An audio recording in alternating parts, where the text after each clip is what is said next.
नमस्कार, मैं प्रोफेसर अमन अग्रवाल हूँ, निर्देशक भारतीय वित्त संस्थान और प्रोफेसर हूँ वहाँ पे फाइनेंस का।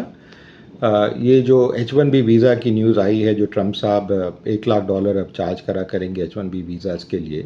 देखिए, जहाँ पे कंपनी स्पॉन्सर कर रही है वहाँ पे तो लोग जाएंगे ही, और जहाँ तक हाई एंड जॉब होंगे वहाँ पे अभी भी चलेगा, क्योंकि वहाँ पे अभी $2 से $5,000 के करीब फ़ी है। उनको 1 लाख नहीं देना, पर जहाँ पे इंडिविजुअल स्पॉन्सर करता है वहाँ पे $1 लाख के करीब देना पड़ेगा। तो जो lower middle class, upper middle class तबके के लोग हैं, उनको एकदम से झटका लगेगा। उनकी ड्रीम शैटर हो रही होंगी कि जो अमेरिका जाना चाहते थे काम करने के लिए, पैसा कमाने के लिए, रहने के लिए, उनमें फ़र्क देखने को मिलेगा। पर मेरे विचार में ये बहुत पॉजिटिव अच्छी न्यूज़ है हिंदुस्तान के लिए, क्योंकि एक तो फ़ायदा ये होगा कि देखिए, कोई कंपनी विश्व की जो हायरिंग प्रोसेस करती है, लंबा समय चलता है, 3-3, 4-4, 6-6 महीने, कभी-कभी 1-1 साल चलता है। उसको डिसीजन लेने का कि हम हिंदुस्तान से हायर कर रहे हैं और इन लोगों को हायर कर रहे हैं, इमीडिएटली चेंज नहीं कर सकती। तो इसलिए उनको काम दिया जाएगा कि यहीं पे आप हिंदुस्तान में रह के काम करें। उससे जो फ़ायदे होंगे, पहली बात, उनको जो इनकम होगी उसके ऊपर टैक्सेस जो देंगे, डायरेक्ट टैक्सेस जो तो कहते हैं, सरकार को दिए जाएंगे। पहले वो अमेरिका को देते थे, अब वो हिंदुस्तान को देंगे। दूसरी चीज़ जो देखने को मिलेगी, जो खर्चे वो अमेरिका में जाके करते, चाहे वो टीवी खरीदना था, फ्रिज खरीदना था, घर खरीदना था, घर रेंट पे लेना था, या खाना पीना करना था, वो अब हिंदुस्तान में करेंगे, तो कंजम्पशन स्पेंडिंग भी बढ़ेगी। तीसरी चीज़ जो हम लोग हमेशा चिंता करते थे, ब्रेन ड्रेन की, कि हिंदुस्तान का जो ब्रेन है, इंटेलिजेंशिया है, वो बाहर जा रहा है, तो वो भी रुकेगा उससे।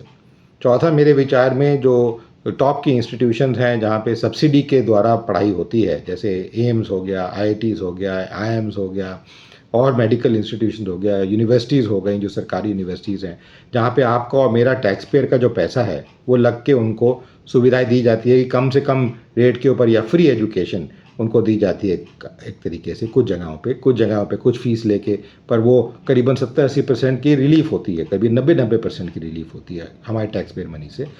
उनको अब हिंदुस्तान में काम करके हिंदुस्तान की जीडीपी ग्रोथ करने का मौका मिलेगा। ठीक है, वो कंपनी बाहर वाली के लिए काम कर रहे होंगे, बट क्योंकि वो हिंदुस्तान में काम कर रहे हैं तो हिंदुस्तान की भी बढ़ोतरी उसमें देखने को मिलेगी।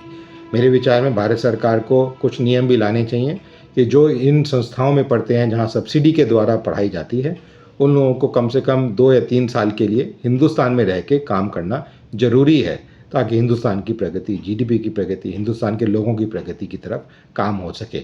जब टैक्स पेयर का पैसा लग रहा है, तो क्यों ना हिंदुस्तान को कुछ उनको मुनाफा हो उनकी पढ़ाई से, उनकी इंटेलिजेंशिया से, और ब्रेन ड्रेन ना होने के कारण।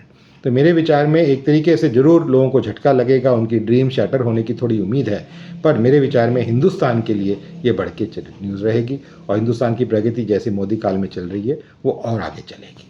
नमस्कार।